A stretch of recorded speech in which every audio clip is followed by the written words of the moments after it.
Yes, another fantastic time for us to be together on your What Sorrow is Sports Business Show, Sport Exchange. Great to be back. My name is Judy Olaniro, and you know how we do it when we are here.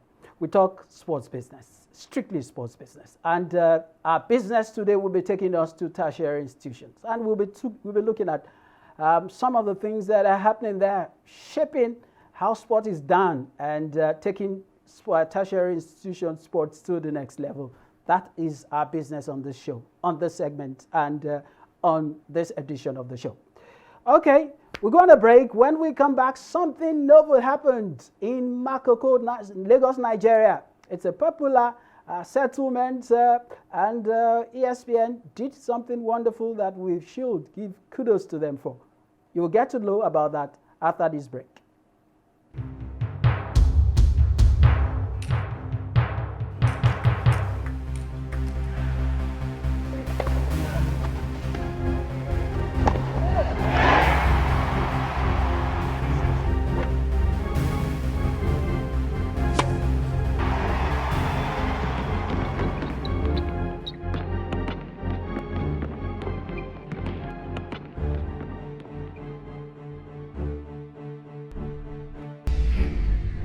Fantastically finished. Welcome straight to the business. A new football pitch has been opened in the MAKOKO area of Lagos, Nigeria, as part of ESPN's Build to Play initiative. The pitch will serve a community of nearly 100,000 people where there is no other pitch. MAKOKO is an informal settlement in Lagos, surrounded by water. The method of transportation is by canoe, and the primary industry is fishing, leaving very little space for sports field. ESPN collaborated with Kick for Life, Slum to School, and Love.Football to build the first in Africa facility, which will serve the 3,000 learners of the school upon which premises it is built, as well as the surrounding community. The initiative provides not only sports courts for play, but holistic support that empowers the local community and provides job skills, life skills training to enable young people to have a more positive future. 9 play spaces in 8 ESPN's territories across the globe have been built prior to this one, including in Puerto Rico, Mexico City, Mumbai, Rio de Janeiro, and Sydney. Okay, that's it. Congratulations to ESPN. The media giants blazing the trail of the way. This is serious business, okay? All right, now straight to the business. The first will be talking about the Nigerian University Games, NUGA 2022. Unilag is the host, and we should talk about this.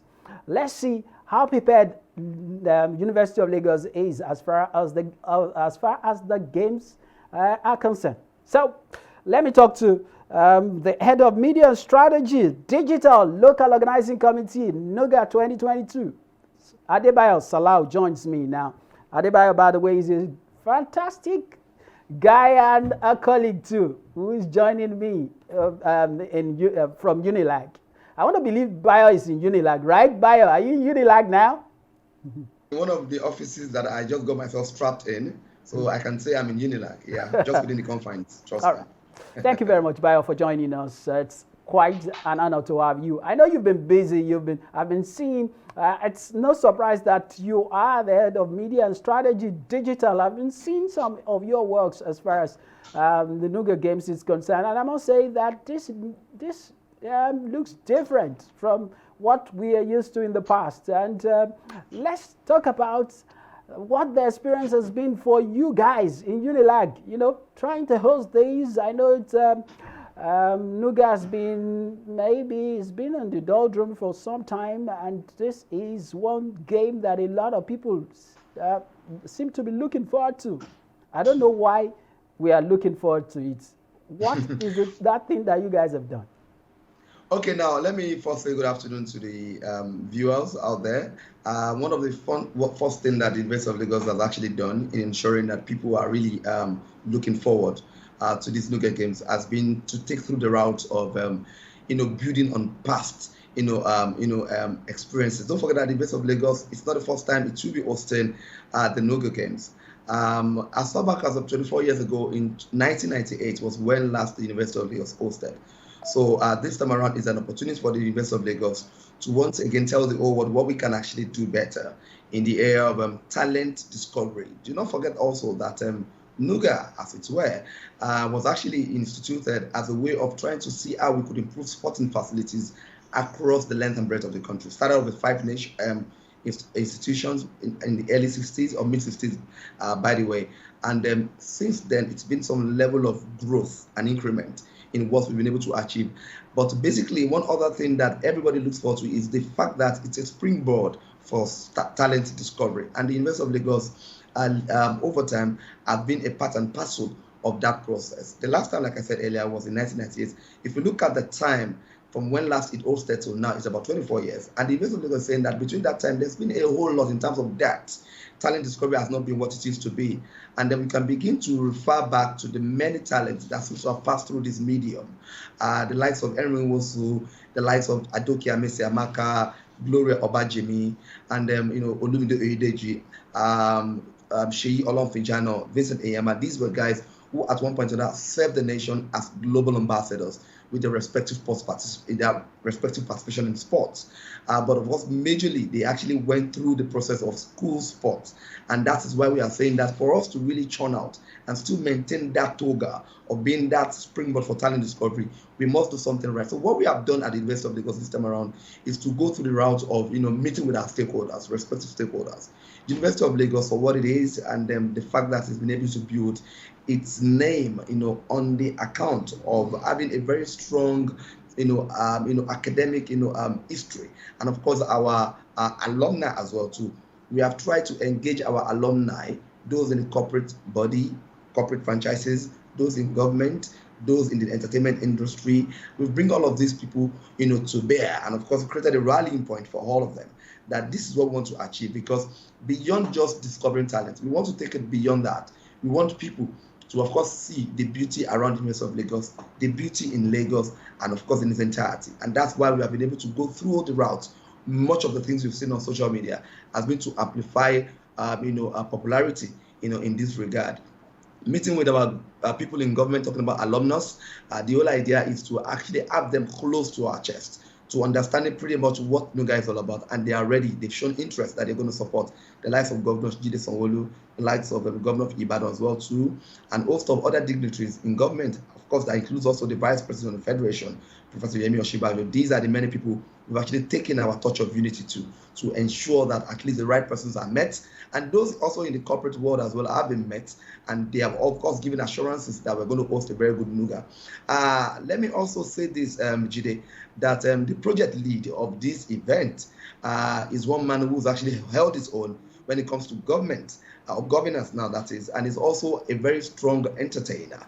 That man has said we need to bring closer a little bit. That's the idea of having the young people also being part of it, because in the end it is about the young people. That's why we have actually adopted the idea of using our NUGA ambassadors. One of them, Adebayo Olatunde, is also a student who has learned the rope through his involvement as a NUGA ambassador. He has gone to some FISU event, that's the Federation of International Student Union event.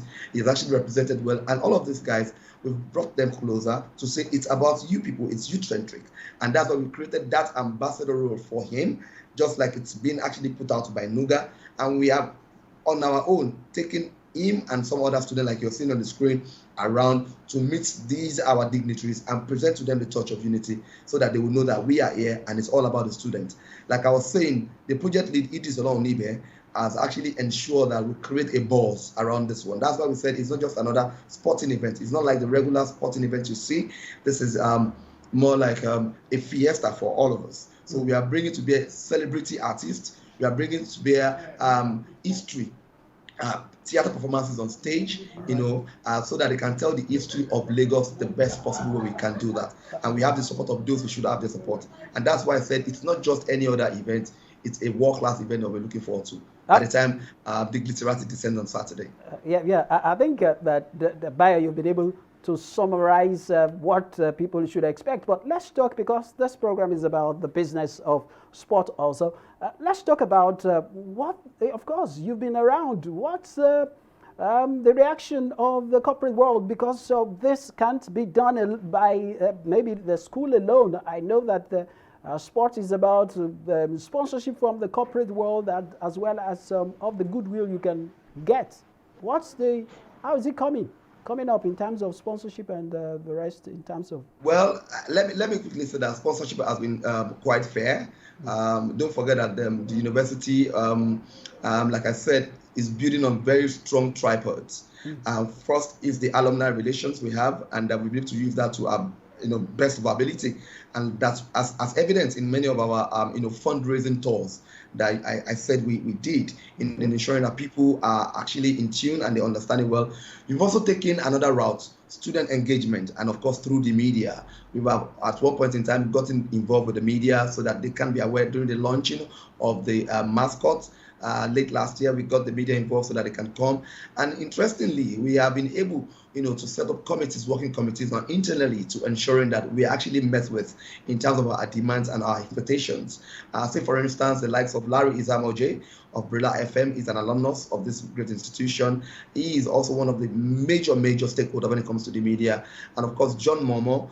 These are just notable people, and we've been able to bring together, a convergence of those that I think matter in sport. The Commissioner for Sport in Lagos State before, Wayne Oshodi, who is also a board member of the International Table Tennis Federation, the likes of Kwe Kutando, Choma Ajunwa, Mr. Oguntade as well too. Many of these people, the likes of Tayo Popola, all of these people, we did not in any way think it beyond them, because we understand that they understand sport administration, its management, and of course its popularity, and how to ensure that we get the right support. And these are the people who have actually used well, and we have used them to the best of their abilities. Like you wanted to also be sure about, the corporate entities have come in numbers to see to our improvements of our facilities, and that I can say to a certain degree that all of that, if you come on ground, you'll be able to see the level of things I've been able to put in place with regards to hosting of this event, and I think it's quite big. I did mention to you that it's not just a game like every other. Let me quickly mention to you that we've also gotten the support of the royalties, the likes of Oba Elegushi of Ikateland, the newly installed Oba Oniru as well too, and of course our own paramount ruler of the whole of Lagos State, the Oweko of Lagos. Okay. That's talking about Oba Akiolu. All of them have shown support, and whether we like it or not, we'll be seeing some of these institutions who, for me, will have people who are fresh pair of eyes in terms of having to come to Lagos for the first time. Though as athletes, yes, some of them for the first time, even as individuals, they will have an opportunity to feel Lagos at its very finest. So we're taking them to what makes Lagos exemplary, what makes Lagos distinct, which is having Lagos within the suburb, and of course within the confines of where you have water surrounded by it. So again, not just water. We know very much that this water somehow has been some sort of a recreation ground, and that's why we cannot look beyond these urbans, who for us, they are the ones who could really tell exactly and how they can help us in terms of adding cultural value to their visit to this respective, creative resort. The likes of Elegushi Beach, the likes of Oniru Beach, and of course a bit of Lagos too as well. So they are already in the know. So that's why we are going through this route as well too. Bayo, I'm sorry, this is where we will have to call it off on this particular segment, because I know we can keep going on and on as far as this is concerned, but it's a conversation we keep going. It's we're looking at over 10 days of camaraderie between all the athletes, to internalize and to enjoy the best of what University of Lagos has got to offer. So this is what we'll keep discussing. Just be rest assured that we'll get in touch with you too, and of course we'll be there too to capture the excitement and to the best of what Unilag has put together. Thank you very much, Bayo, for joining us on the show today. Thanks for having me, Jide. Thank you so much. All right, that's the head of media and strategy, digital, local organizing committee of the Nigerian University Games, which will be hosted by University of Lagos. Okay. We go on a break now. The next is also, our next point will be about university. Also, we're still talking for university and sports. And so many things go hand in hand to make sure that it becomes, very, very vibrant. It's so that it can give the best of results. My next guest will be talking about something that they are also doing for university. Don't go away.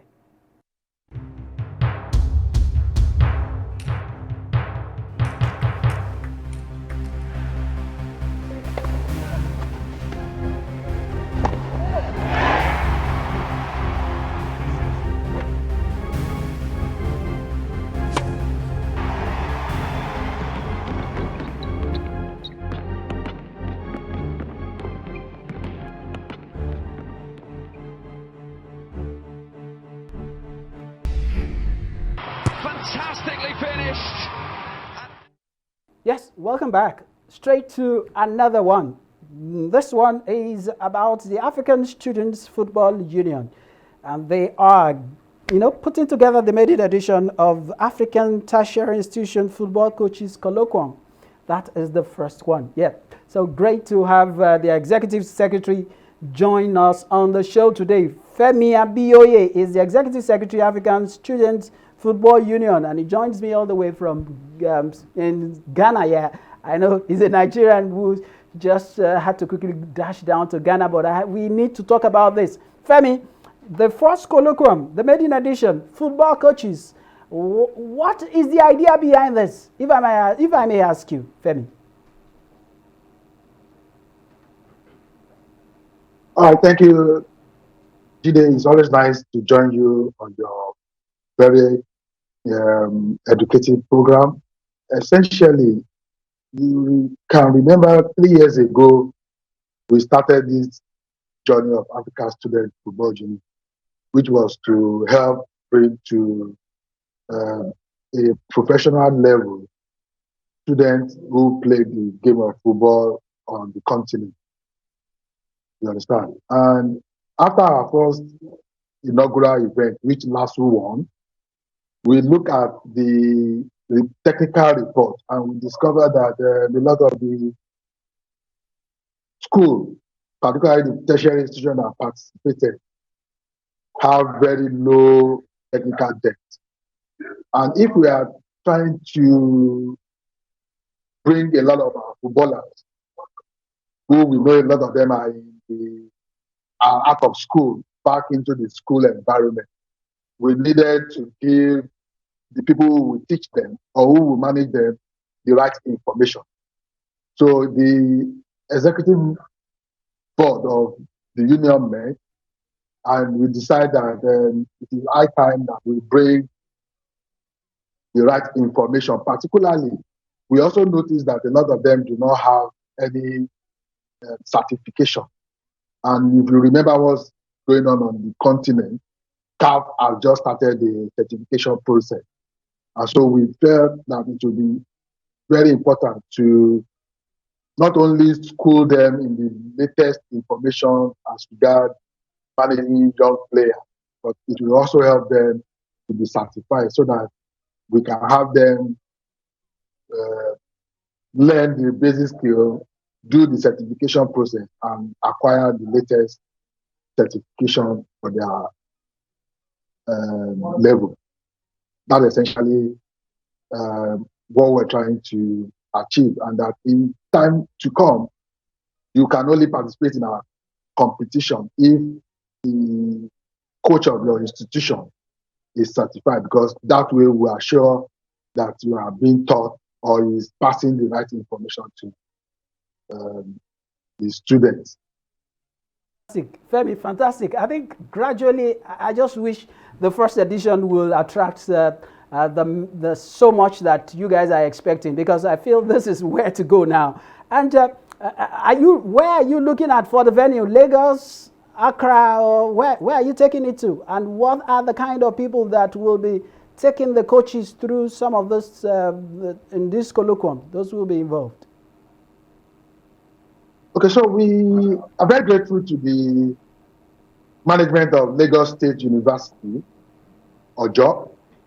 They have agreed to partner with us, so they are what you call a co-host for the colloquium.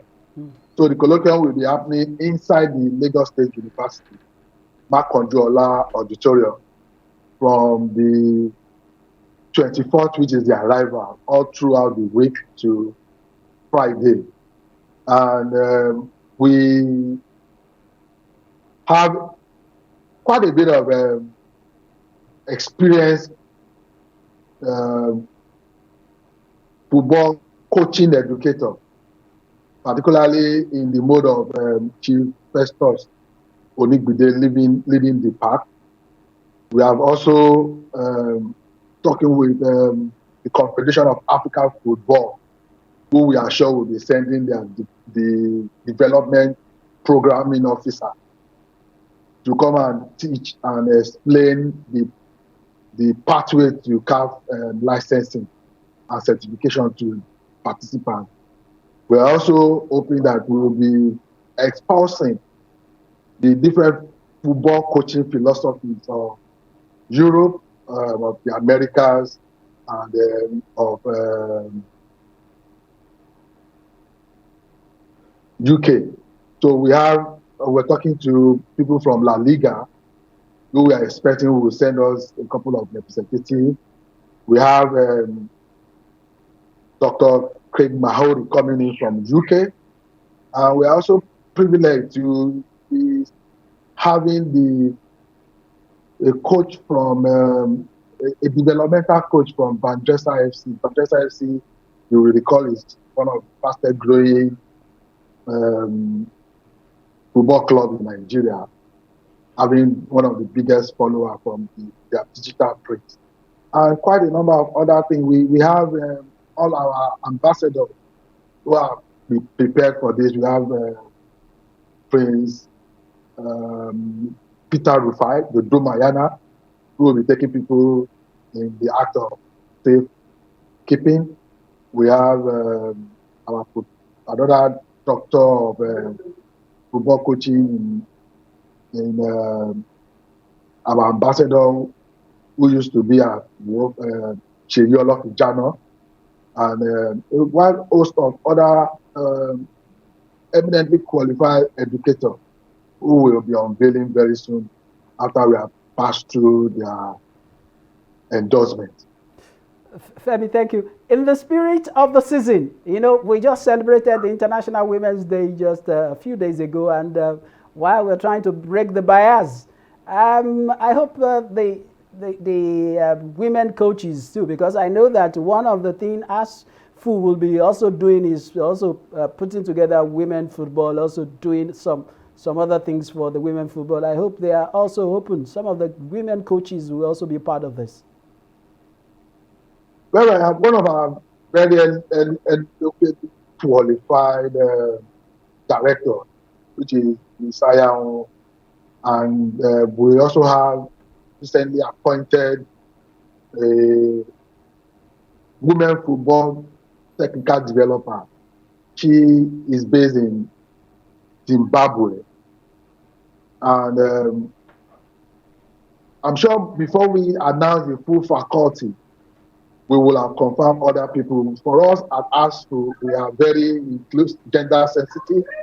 We are looking at the possibility of also starting a female version or women version of our ASFU Cup. And the colloquium promises to bring all that is required, not only for women. We also are looking at the issue of inclusivity in football. So don't be surprised that we also have a couple of special sports football people participating at those the colloquium. Oh, fantastic. Femi, I must say thank you very much for sharing your time with us on the show. We know that you're still always around. You're a friend of the house.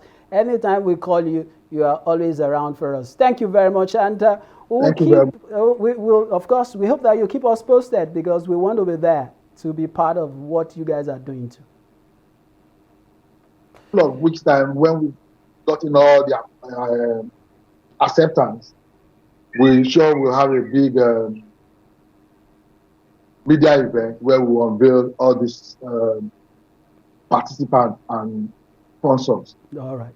at the colloquium. Wow. And we'll be very happy to be as part of our media outlet. Oh, okay. Thank you very much, Femi, for this, for your contribution. That's the Executive Secretary of the African Students Football Union, ASFU, the Executive Secretary, Femi Abioye. Okay, before we go quickly, we are picking a tweet from just still in the spirit of the season where we just celebrated the International Women's Day, and Harsha Kumugisha is one of celebrated female journalists on the continent of Africa. And just a few days ago, he tweeted something that I feel that should resonate with the continent of Africa as far as management of football is concerned, managing the beautiful game. This is what the tweet is all about.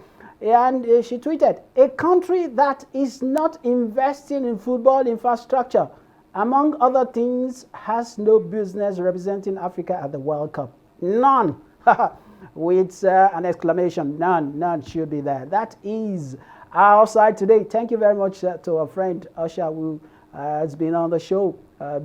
She's been on the show once. Okay, that's it for the show. Don't forget our social media handle is that Sport Exchange at Sport Exchange 24 on Twitter, on Facebook to Sport Exchange 24. And you can like and subscribe to our YouTube channel, TV360 Nigeria. Till I come your way next time, Judy Olano is my name. And keep enjoying the best of sports.